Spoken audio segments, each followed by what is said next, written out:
এ বান্দা তোরে আমি বানাইলাম, আমি বলার ক্ষমতা দিলাম। আমি যদি তোরে বলতে না দিতাম তা তুই বলতে পারতি না। অনেকের জিহ্বা আছে কিন্তু বোবা বলতে পারে না, অনেকের কান আছে কিন্তু শোনে না, অনেকের চোখ আছে দেখা যায় কিন্তু আসলে দেখে না। আমি তোরে বলার ক্ষমতা দিলাম, আমি তোরে শোনার ক্ষমতা দিলাম। এরে বান্দা,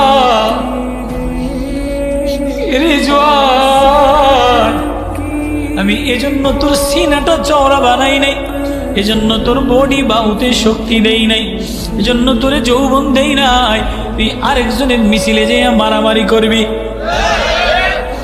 আমার আল্লাহ আওয়াজ দিয়ে ডেকে ডেকে ডেকে ডেকে বলে, কারো বয়স হয়ে গেছে, আস্তে আস্তে বয়স বাড়ে না কমে, আস্তে আস্তে বয়স কমে।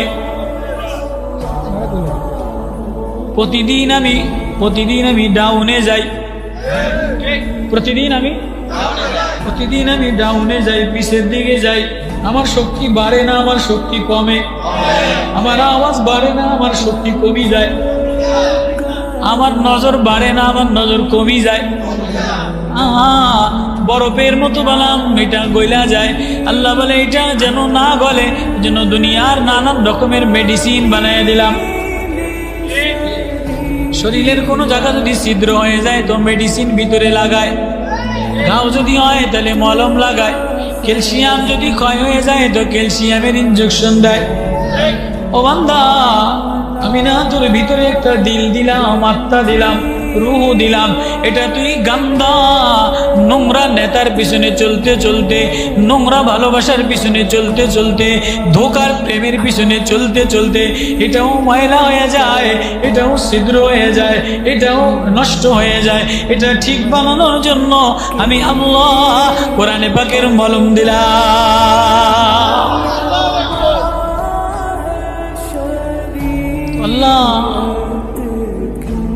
আল্লাহ আওয়াজ দিয়া বারবার ডাক দেয়।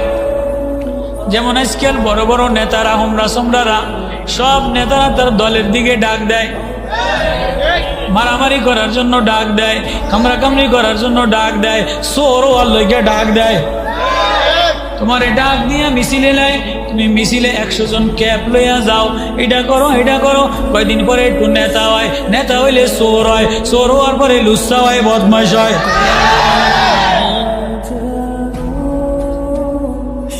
ভালো আর হয় না।